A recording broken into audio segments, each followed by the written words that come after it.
Дэлхийн олон том зөрчилдөөнүүдийн ард нэг улс заавал дурддагддаг. Иран улс. Иран өмнө нь хүчирхэг гүрэн байсан. Одоо тэр хүчирхэг байдлаа алдсан. Иранчууд энд улс төрийг атгахыг оролддог. Энэхүү эдрэтэ шатрын тоглоомны ард Иран улс байгаа юм биш үз? Иран улс юуг хүсэж байна вэ? Түүнчлэн тэдний түүх нь одоогийн Иран улсын гадаад харилцаанд хэрхэн нөлөөлж байна вэ?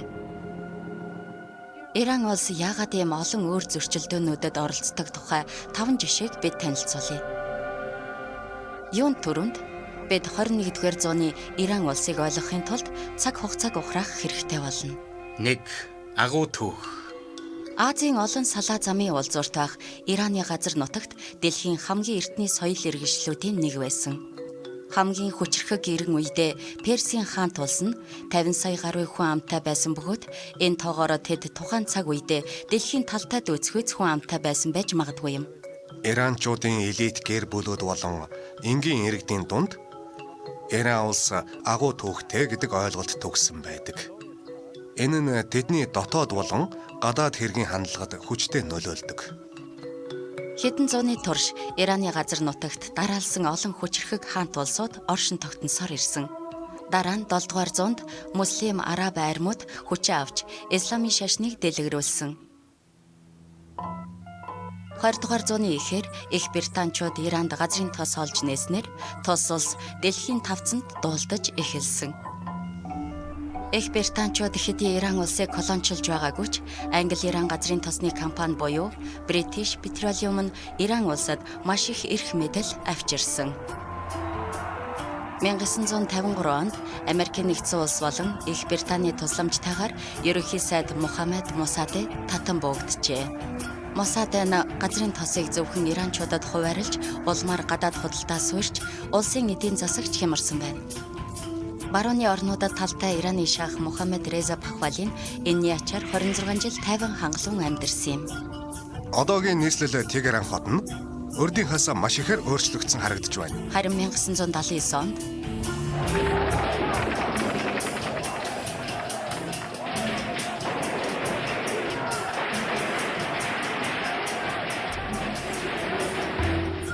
Тэдний ховсголын эцэг гэгдээд байгаа хүн ирлээ.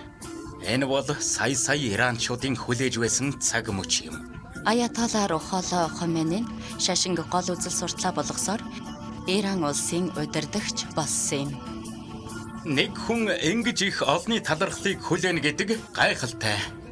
Хоменей эргэж ирээд өөрийн улс төрийн амбицыг олонд харуулсан. Энэ нь бидний дараагийн шалтгаан болно.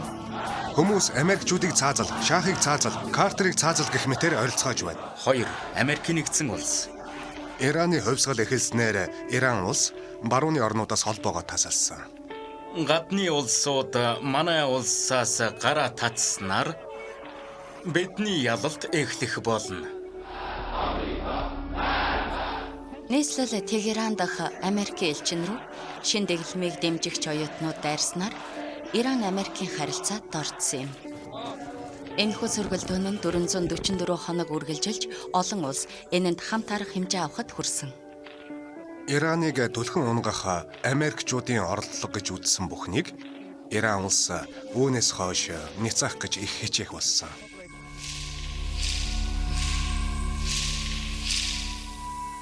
Хэдэн 10 жилийн турш хоёр улсын хооронд улс төрийн сөргөлдөөн ямар нэгэн хэлбэрээр илэрх болсон. Америкийн засгийн газраас өнөө өглөө Персийн булангийн дээгүүр нисч явсан Ираны онгоцыг сөнөөснөө хүлээн зөвшөөрчээ. Амжилттай ажиллалаа залуусаа. Иранчуудын мэдэгдснээр онгоцонд 290 иргэн байсан бөгөөд 66 нь хүүхдүүд байсан байна. Хоёр улсын харилцаа уламд ордож 2020 онд Ираны нөлөө бүхий генерал Касем Сулейман Америкийн нэгдсэн улсын оролцоогоор алуулсан юм. Америкаас гарсан мэдэгдлээр Касем Сулейманыг устгасан дайралт нь зөвхөн өөрийгөө хамгаалсан үйлдэл гэсэн байна. Касем Сулейман нас барснаар тэрний цуст дайралтууд нь үгүй боллоо. 2023 онд Израиль Газын дайнд дэгдснээс 4 сарын дотор ойрхон орнод дахь Америкийн нэгдсэн улсын баазуудад Ираны цэргийн нийт 170 дайралтууд бүртгэгдсэн байна. Энэ нь 4 сарын өмнөхөөс 20 дахин ихссэн тоо юм. 3 Америк цэрэг амиа алдсны дараа Америкийн нэгдсэн улс хариу барих болно гэсэн мэдэгдэл гаргасан. Бид өөрсдийн иргэдэд хамгаалах болно гэдгийг анхааруулж байна. Бид өөрсдийн аюулгүй байдлаа өтөр түргэн шийдвэртэйгээр хамгаалах болно. Үүний нөлөөгөөр Америкийн нэгдсэн улсын баазууд дахь дайралтууд багассан юм. Иран улс нь ойрхон орнодоо Америкийн эсрэг засгийн газар гэдгээ харуулах гэж оролддог. Мөн тэд бусад улсуудтай холбоотнууд болохыг хичээдэг. Тэмдэж тэд үргэлж эсрэг талынхаа дайснуудтай нэг тал болсоор ирсэн. Өөр дэмжих улс байхгүй тул тэд Орос улсыг холбоотно гэж авч үздэг. Украинтай хийж байгаа дайнд Орос улс руу зэвсэг тээвэрлэж байна гэж Америкийн нэгдсэн улс Иран улсыг буруу шаасан. Энэ нь Орос улстай холбоогоо зузаатгаж гадаад дахь нөлөөллөө ихсгэх гэсэн оролдлого гэж тэд авч үзжээ. Иран улс Америкийн нэгдсэн улсыг ойрхон орнодоос зайлуулахаар зогсохгүй. Өөрсдөө тэнд эрх мэдлийг атгах сонирхолтой байгаа. Гэвч ойрхон орнодод 2 өөр том улс хүч булаалдаж байна. 3. Израиль улс. Эхнийх нь Израиль улс. Ираны хувьд хамгийн том занал хийлэл нь Америкийн нэгдсэн улс. Харин тэдний яг ард нь Израиль улс байна. Израиль улсыг өдөх хэрэггүй.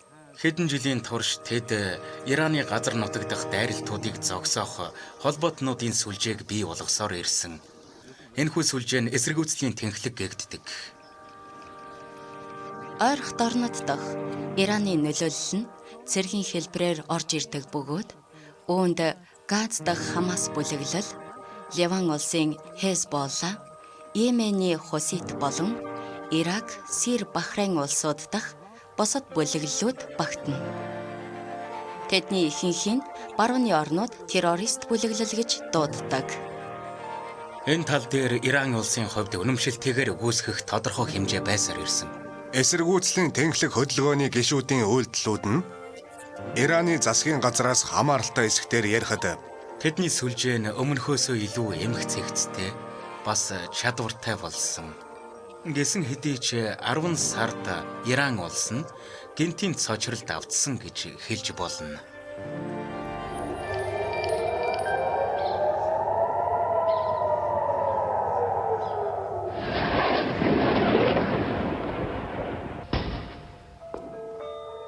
(2023) оны 10 дугаар сарын 7-нд Хамас бүлэглэлийн дайчид Израиль дахь 1200 хүний аминд хүрч Палестин, Израилийн түүхэн дэх хамгийн их хохиролтой дайныг өдөөсөн билээ.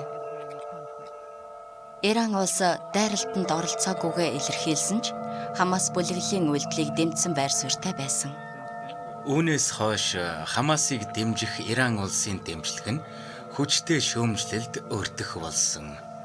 Хэтэрхий их дэмжлэг нь Иран, Хезболла, эсвэл тэнхлэгийн бусад гишүүдийг Америк болон Израилийн шууд эсэргүүцэлд нүүр тулахад хүргэх юм. Эсэргүүцлийн тэнхлэгийн гишүүн болгоно нь Ирантай ижил хэлбэрийн харилцаатай биш юм. Хезболла нь хамгийн хүчирхэг бүлэглэл. Тэд Ираны эсэргүүцлийн тэнхлэгийн эрдэнэ л гэсэн үг.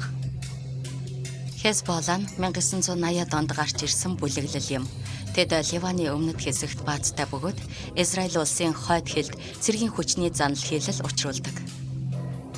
Израиль улс Хамасыг устгасныхаа дараа Хезболлаг байга болгоно гэж Иранчууд хардаж байгаа. Миний бодлоор Иран улс нь ирээдүйд өөрсдөд рүү шууд дайрах боломжийг үгүй хийхийн тулд маш тодорхой ойлголт бусад орнуудад өгөх байх. Сауди Араб улс нь мөн Иран улсад асуудал үүсгэж байна. Саудын Араб.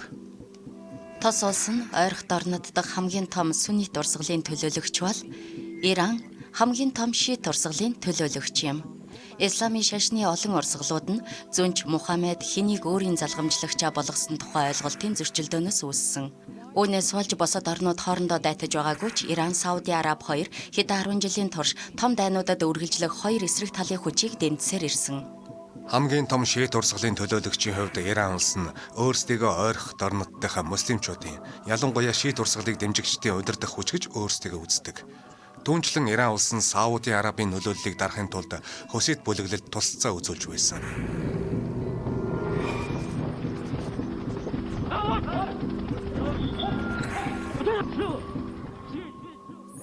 2015 онд Йеменд иргэний дан эхэлснээс хойш засгийн газрыг буулгаж авахар тэмцэж буй тус бүлэглэл нь Сауди Арабыг бас эсэргүүцэж эхэлсэн. 2023 онд зэрэгэлдэх улсуудын харилцаад ордох үед Хусит бүлэглэл нь мөн дэлхийн худалдаа тээврийн чухал замд садаа болох зорилгоор Улаан тэнгисийг байгаа болгосон юм. Хусит бүлэглэл нь одоо Йемен улсын талыг удирдлагын доор оруулсан. Тэд мөн Иран улсын удирдлагууд юу гэхийг хүлээцтэй сонсдог. Хусит бүлэглэл гал нээж, харин Иран улс тэднийг зэвсгээр хангаж байна. Гэхдээ тэд Иранчуудын хэлсэн бүгдийг гүйцэтгэдэг. Хуситыг зэвсгээр хангадаг гэсэн ойлголтыг Иран улс үгүйсгэсэн бөгөөд тэднийг зөвхөн улс төрийн байдлаас дэмждэг гэсэн. Мөн Иран улс Сирийн иргэний дайнд хэнийг дэмждэгэ илэрхийлсэн юм. Энэ нь засгийн газрыг зэвсэгт бослохын эсрэг уриаланд удаж бүх хэрэг юм. Ираны байр суурь нь Сауди Арабыг дэмжсэн бүгдийн эсрэг. Үүгээрээ ч тэд ерөнхийлөгч Асадыг дэмжсэн. Араб болон барууны орнуудын дэмжлэгтэй босогчдын эсрэг Иран улс Башар ал-Асадын засгийн газарт дэмжлэг үзүүлсэн. Энэ нь зарим хүмүүсийн хувьд оновчтой биш байсан ч илүү прагматик шийдэл болсон юм. Сүнни дурсгалын Хамас бүлэглэлийг Иран улс яагаад дэмждгийг үүгээр тайлбарлаж болох бөгөөд тэдний цаашдын зорилго нь шашнаас давсан нь тодорхой болсон юм. Иран улс гадны ямар нэгэн дайсантай тулсан үедээ өөрсдөөс нь сүсэг бишрлийн хувьд ялгаатай бүлэглэлүүдийг дэмжихээс огт ичихгүй. Эцсийн шалтгаан нь Иран улс альва дайн тулаан зөрчилдөөнийг өөрсдийнхөө хилээс хол байлгахыг хичээдэгт байна. 5. Хамгаалалтын стратеги. 1988 онд Иран Иракийн дайн дуусснаас хойш Иран улс өөрсдийн газар нутагт дайтаагүй байсан юм. Танк нь Иракийнх, харин хот нь Ираны хот байжээ. Энэ дайн нь Иранд том цохилт болсон. Учир нь Иран улс хэмжээгээр Иракаас 3 дахин том хэдий ч тэднийг дийлж чадаагүй. Олон гэмгүй иргэд нас барсан бөгөөд энэ тентгүй хүмүүс сандарч гуйлдэж буй харагдаж байна. Иран улс дайнаас сэргэхэд их урт хугацаа шаардагдсан. Үүнээс хойш Ираны эцэргийн бодлого нь ийм дайнаас сэргийлэхэд чиглэсэн юм. Улмаар Иран улс өөрсдийн Пуужингийн хөтөлбөрт анхаарлаа хандуулсан. Энэ нь Иран руу дайрах бодлогын эсрэг механизм бөгөөд шууд тулаанд оролцолгүйгээр бусад орнуудад өөрсдийн зэвсгийн хүч чадлыг гайхуулах ач тустай юм. Гэвч Иран улсын чимээгүй ах стратеги нь өөрчлөгдсөн юм. 2024 оны 1-р сард тэд Ирак, Сир болон Пакистан дахь өөрсдийн байг устгасан. Сул дорой харагдахгүй тулд Пакистан улс хариу барьсан юм. Ираны өөрсдийгөө хамгаалах гэсэн үйлдэл нь зэрэгэлдэх орнуудад дайралт гэж тооцогдож байгаа. Газын зурвас дахь дайны нөлөөгөөр Ираны хилээ хамгаалах тактикийн хүч нь суларсан. Одоо тэд цөмийн зэвсгийн хүчээр энэхүү дутуугаа нөхөх гэж үзэх байх. Энэ шиг том нөхөн олгуур гэж үгүй. Бид Иран улсыг цөмийн зэвсэгтэй болохыг хүлээн зөвшөөрөхгүй. Барууны орнууд дипломат байдлаар Иран улсыг цөмийн зэвсэгтэй болохыг хориглох оролдсон.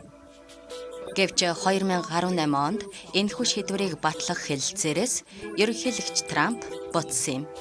Үнэн дээр бол энэ нь маш шударга бус, нэг талыг барьсан шийдвэр бөгөөд хизээч батлагдах ёсгүй юм. Харин 2023 онд Америкийн нэгдсэн улсын мэдгдснээр Иран улс нь цөмийн зэвсэгтэй болоход хэдхэн 7 хоног л үлдсэн гэжээ. Иран улс ойрхон орнуудад юу хийхийг хүсэж байна вэ? Исламын бүгд найрамдах Иран улс нь хэлсэн шигэ эхийг бүтээгээгүй. Тэд дэлхийн тавцанд харагдаж ялангуяа муслим ертөнцөө захирахыг хүсэж байгаа. Энэ улс нь өөрөө олон жил зэвсгийн хорионд байсан. Тэд хөрөнгө зарцуулалтаараа зэрэгэлдэх орнуудаас дутуу яваа. Иран улс нь ерөнхийдөө өөрсдийгөө авч үлдэхийг хичээж байна.